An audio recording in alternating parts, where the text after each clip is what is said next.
22-ci əsr kanalının bugünkü buraxılışında hər birinizi xoş gördük dəyərli izləyicilər.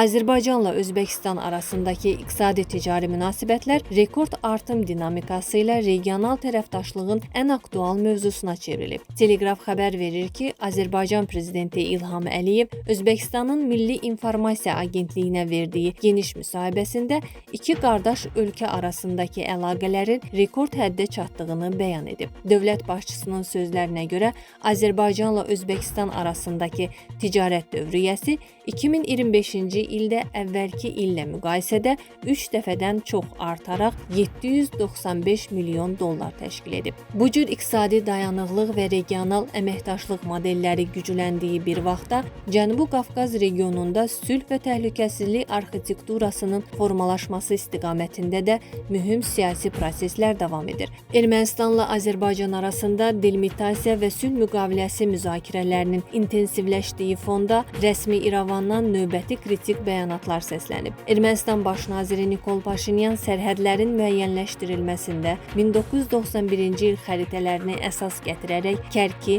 Barxudarlı və Yuxarı Əskipara kəndlərinin Ermənistan ərazisi sayılmadığını deyib. Prosesin dinc yolla və sakinlərin maraqları nəzərə alınmaqla həll edilməli olduğunu vurğulayan Paşinyan, hələlik anklavlar mövzusunda konkret razılaşmanın olmadığını əlavə edib. Xatırladaq ki, Ermənistan daxilində yerləşən 4 anklav kənd Azərbaycana qaytarılmalıdır və İrəvan rəhbərliyi bu məsələnin delimitasiya çərçivəsində həll ediləcəyini bəyan edib.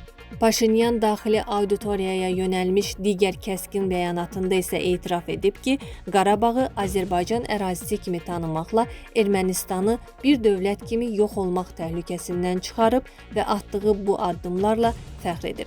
Cənubi Qafqazda geosiyasi şərtlər bu cür köklü şəkildə dəyişərkən, qonşu Yaxın Şərq regionunda da hərbi gərginlik fonunda beynəlxalq diplomatik gedişlər diqqət mərkəzindədir. İsrail hava qüvvələrinin avqustun 18-də Suriyanın İdlib əyalətinə endirdiyi zərbələr və Tel-Əvivin Türkiyə hərbçiləri ilə bağlı iddiaları Ankara ilə münasibətləri kəskinləşdirib. Lakin bu gərginliyə baxmayaraq, ABŞ tərəflər arasında birbaşa toqquşma riskini yüksək qiymətləndirmir. Reuters agentliyinə müsahibə verən ABŞ-nin İsraildəki səfiri Mike Huckabee tərəflərin birbaşa qarşı durmaya yaxınlaşmadığını və Vaşinqtonun gərginliyi azaltmaq üçün artıq İsrail, Türkiyə və Suriya arasında xüsusi idarəetmə mexanizmi yaratmağa başladığını diqqətə çatdırıb. Yaxın Şərqdəki hərbi risklərlə yanaşı, Cənubi Qafqazın digər qonşusu olan Gürcüstanda da ciddi daxili siyasi böhran və demoqrafik təhdidlər yaşanır. Ölkədəki kütləvi Rus miqrasiyası fonunda